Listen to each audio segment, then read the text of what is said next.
Today, isuturo ko sa inyo kung paano nga ba ma-fix itong access deny dito sa ZArchiver. Updated tutorial na rin to kasi hindi na nga gumagana yung uninstall updates na ginagawa natin sa files. Bali, start na natin agad guys. Ang unang-unang gagawin natin is ipapakita ko muna sa inyo na hindi nga na-access yung akin. As you can see, pinupunta tayo sa my Google Files. Tapos pupunta natin sa Google Files, hindi natin mapindot yung use this folder. Kaya i-fix natin yan ngayon guys. Papakita ko rin sa inyo na hindi rin na-access yung OBB. As you can see, access denied din lang siya. Ngayon guys, papakita ko na sa inyo kung paano siya aayusin. So first, i-download natin yung ZArchiver. So since na-encounter mo tong problema na to, ibig sabihin may ZArchiver ka na. Ngayon, ang i-download mo na lang ay itong Shizuku app. So search nyo yan, tapos ito na yung app. Mabilis lang yan mag-install ko. So click nyo install, tapos wait lang kayo saglit.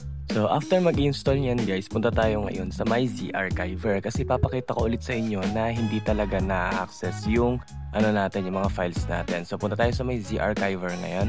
Tapos yan, ipapakita ko sa inyo kung ayan, so nakikita nyo, punta tayo sa data, wala talaga, hindi talaga ma-access. Punta tayo sa my OBB, wala talaga, hindi talaga ma-access. Ngayon, ang gagawin natin is pupunta tayo sa my settings ng ZArchiver natin. Punta tayo dyan sa my settings, click natin yan, tapos i-click natin tong root. Tapos kung itatry natin i-turn on tong mga to, hindi siya mato-turn on kasi kailangan natin ng Zuku app. So, kapag meron tayong tinype natin tong type of root access, makikita natin yung Shizuku dyan. Pero hindi pa natin pwedeng i-on yan kasi meron tayong mga prosesong gagawin pa. Ngayon, i-open na natin yung Shizuku app. Pag open natin yan, pindutin natin tong pairing. Tapos pag na-click nyo yung pairing na yan, may makikita kayong window na magpa-pop up.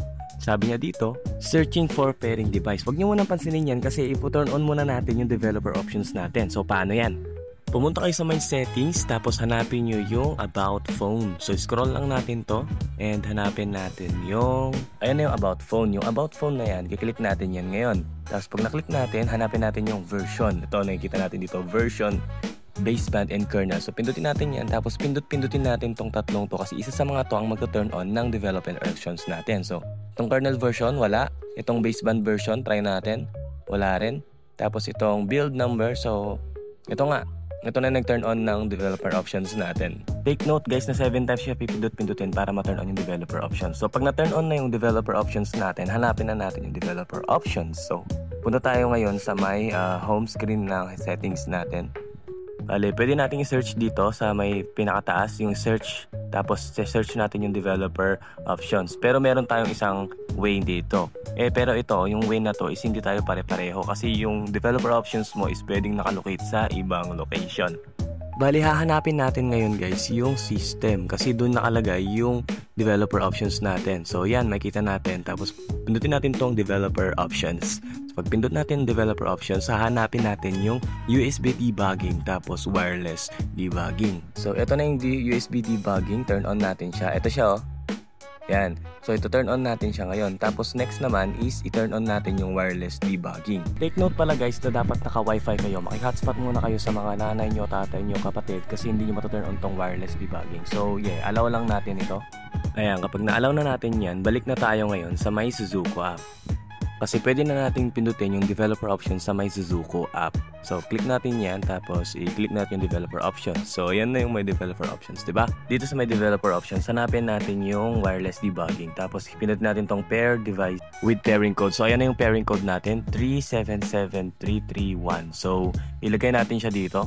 So, 37, may pa-pop up na window. Yan na yun, no? Yung window na yan. 377331. So, yan ang ilalagay natin. Tapos, click natin yung send. So, yan. As you can see, successful yung pairing natin. So, ang gagawin natin ngayon is babalik na tayo sa my Shizuku app. Pagbalik natin dito, click na natin ito. Wait lang.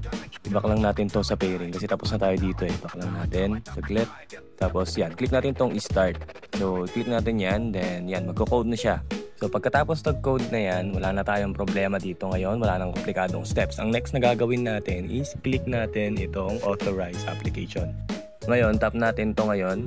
Tapos, magpapakita yung ZArchiver. Ngayon, hindi pa okay yan kasi meron pa tayong ito-turn on sa may ZArchiver natin. So, punta tayo ngayon sa may ZArchiver. Tapos, dito sa ZArchiver, access denied pa rin yan unless gagawin mo tong last process natin. So, turn na natin yung ZArchiver. Yung tatlong dot sa gilid, pindutin natin yan. Tapos, pindutin natin yung settings.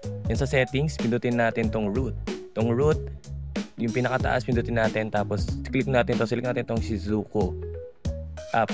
So, i-select natin yan. Dapat mag-green yan. Ayan. Tapos, pwede na natin i-on tong mga to. Kasi na-select na natin yung si Zuko. Ngayon, pwede na nating i-access yung na-access din na kanina. So, Android. Kunwari, halimbawa itong data. Yan. Nakikita na nyo, diba? Andiyan na yung mga files natin. Yan yung mga files na hindi natin na-access lately. Pwede na rin kayong maglipat ng mga files dito na hindi kayo makalipat kanina. Then, pwede na rin kayong halimbawa itong com.rockstar GTA SA yan. Pwede na kayong mag-delete tapos mag-add ng files dito. Ito yung mga cheats ko ito eh. Yung nakikita nyo, napapanood yung TikTok. Ito yung mga cheats ko. Ito yung mga ginagamit ko. Halimbawa ito, mga to, aalisin na natin itong mga to. Pwede na natin i-edit itong mga file na to. Ganon din sa OBB. Tapos iba pang mga files na hindi natin ma-access kanina. So kung natulungan kayo ng video na to, huwag nyo kalimutan i-like at mag-subscribe na rin para marami pa tayong ma-reach. Tapos marami din tayong matulungan. Huwag nyo rin kakalimutan mag-follow sa TikTok ko. Salamat!